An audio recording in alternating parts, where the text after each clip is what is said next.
Nous, la fédération, on tient 2 championnats nationaux par an. Et cette année-ci, l'ambassade du Japon va être notre partenaire.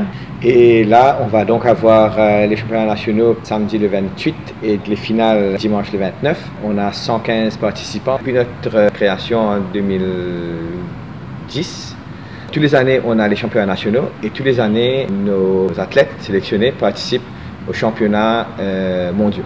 Sur le plan international, il faut dire qu'actuellement, on a le double champion d'Afrique en titre, classé 7e au niveau mondial, et en fighting et en Newaza, qui est Jonathan Charlot.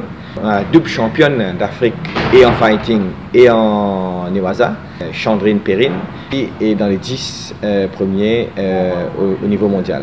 On a le double vice-champion d'Afrique, qui est Ryan Proag, qui a décroché ses médailles d'argent en fighting et en Newaza. À un moment donné, avant de partir pour ses études, il était 11e classé au niveau mondial.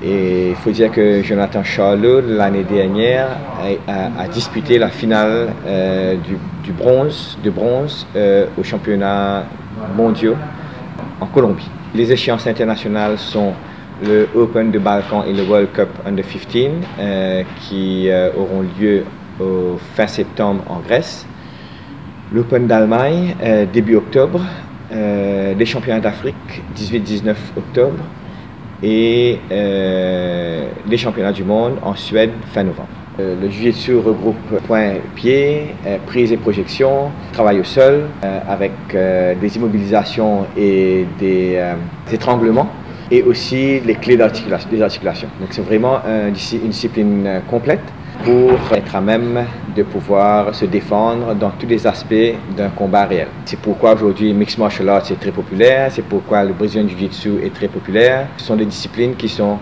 très attrayantes de par les règlements, de par les techniques.